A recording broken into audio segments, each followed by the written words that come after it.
Tumaas sa halos 70% ang bilang ng mga taong homeless o walang tirahan sa Burnaby, British Columbia.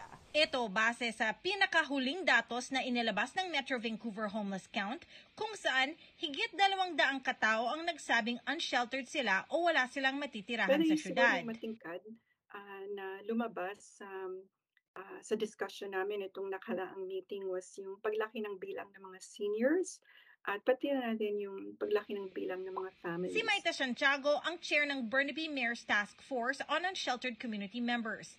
Meron na raw isang 24-hour emergency shelter ang Burnaby pero limitado lamang ang espasyo nito sa 40 katao.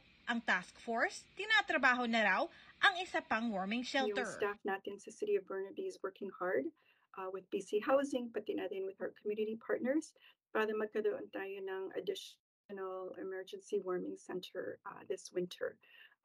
So hopefully, ito ay magaganap para yung mga unsheltered at homeless natin ay may additional na place na mapuntahan. Bukod sa syudad, katuwang din daw nila ang ilang partner sa komunidad para sa proyektong ito pero wala pang lugar o opening date para rito. Bumuo na rin ang City of Burnaby ng isang bagong opisina para makatulong sa issue ng mga unhoused sa syudad. Meron tayong bagong position, Manager of Intervention Support and Services.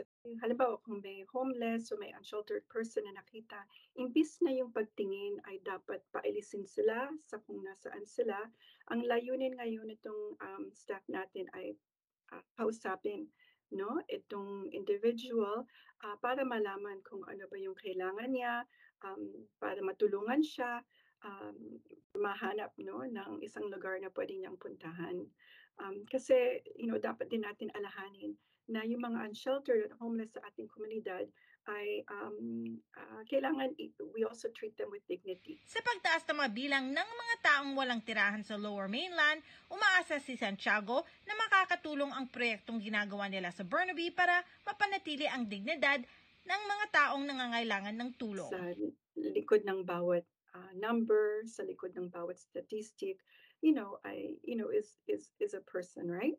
Is a story, and sa ganun ay kailangan din natin alalahanin na yung mga pinag-uusapan natin ay mga bahagi ng ating komunidad na dapat lamang na tulungan natin, in a way that's humane, that's dignified, because it's an issue that affects all of us, as members of our community. Teresa Barrera, Omni News, Burnaby.